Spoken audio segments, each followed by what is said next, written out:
I want to be a social entrepreneur, the kind who sees a problem and builds something that lasts. I want to help people build schools, make kids laugh, and change the world. But honestly, right now, I need the money. You know, that classic corporate girl, heels clicking, sleek laptop bag in hand, walking into the rooms like everyone gets to follow my orders. I think leadership is about being famous, having a lot of things, people listening just because of who I am. Well, I can still make an impact with my classy and bossy self, right? Just clock it. I remember those cloud conversations I used to have. I was full of passion and pride. Look at me now. I'm 17 years old. It shifted from a spotlight to serving the community. Let me tell you how my story or my journey began. Back in my university days, I remember taking this course, leadership. It was in 4 badges: leadership 1, 2, 3, and 4. Back in my leadership 1 class, I remember learning what makes a leader. I was able to identify who I am. In my leadership 2 class, looking at rights and ethics. In my leadership 3, looking at the economy and how we as leaders can contribute. And finally to my leadership 4 class, servant leadership. And that's how my leadership journey began. My thoughts of leadership changed from having an authority and having the need to serve. I remember having a SWOT analysis. This helped me to examine myself and know who I am. The S stands for strength. I had the strength of empathy and creativity. The W stands for weakness. I had this weakness of saying yes to everything without even thinking through it. And I also had the weakness of overcommitting myself in a lot of situations. And the O is the opportunity. I had the chance of learning new skills, had the chance of connecting with new people, which inspired my career. And the T, which is the threat.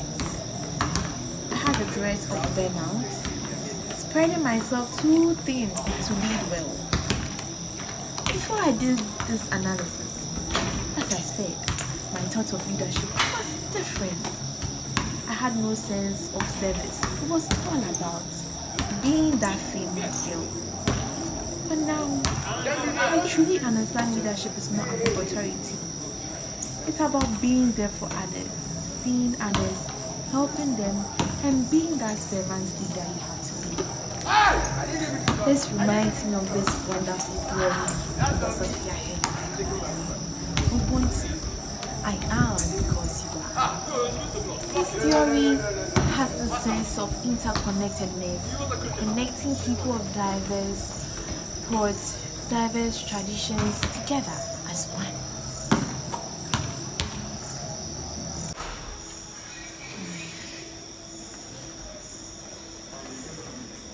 Leadership is all about service.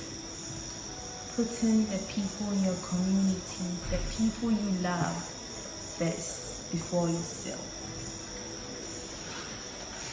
The leader who inspired me the most to go into this community work is Nelson Mandela. His selflessness to fight for his people, to think about his people. I remember when I started my community work, I started small with an End Smiles Foundation at Ashesi. We help children with learning skills. We help children with the fundamentals of electrical and electronic fundamental concepts they needed to know. It was a wonderful experience. He placed a priceless smiles on the children's faces. It didn't stop there. I went further. I moved on to the Women Empowerment Nation Court 2025. It was an impactful court ever. being able to connect with wonderful women who had the same idea as me. It's then I realized I was born to serve, not just for an authority, but born to please others first before myself.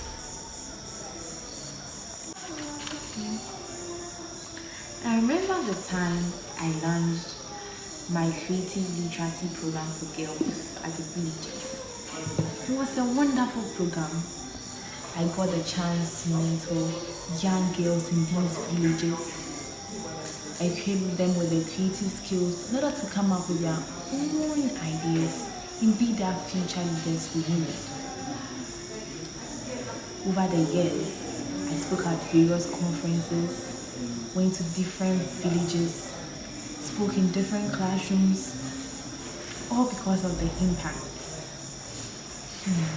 I built a tech platform as well, equipping young girls and young boys as well with the need to have a computer literacy.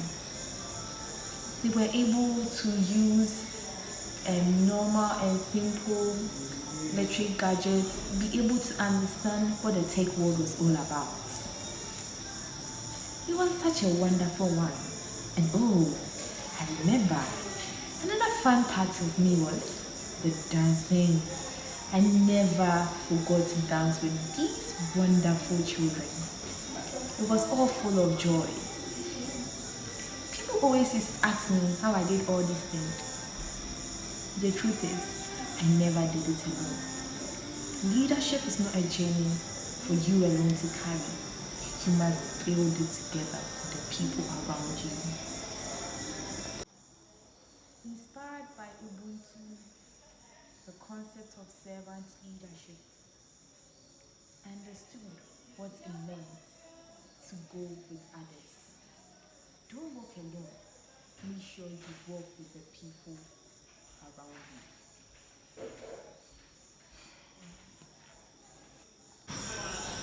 And do you remember about the SWOT analysis I said?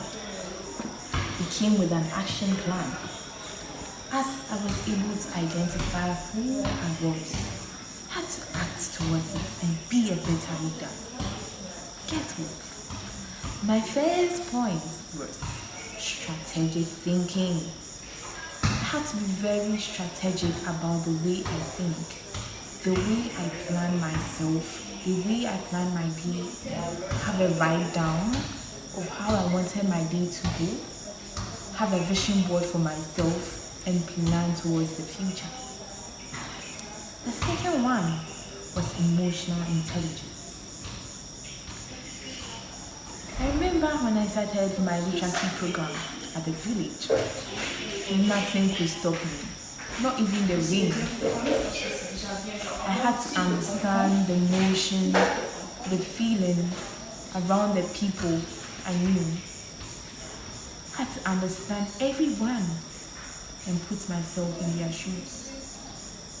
I had to let go of that pride I had to be that leader I wanted to be. And the third one was dedication. I had to learn how to work with people. As I said, this journey is not you alone. I had accountability partners along the way, all the way from my university life to who I am now, that 70-year-old grandma. All thanks to my friend, Jessica. She has been a very supportive person. To my another friend of mine, Alice, and to another tech dev I know, Mr. Steve, for all the technical support he's been giving me, making me who I am today. If there's one thing I've learned in this journey, leadership isn't the position, more the money. Think about the people around you. Think about the decisions you make. And to that younger version of mine, always dreaming, looking at the skies, thinking big without pride and passion. Thank you for making me who I am today. it's through you have learned to be a very good leader. And to you sitting there, remember, always lead with your heart. Don't look for the fame nor the authority or even the position. Lead with your heart. And as grandma always says, be a good child. Thank you.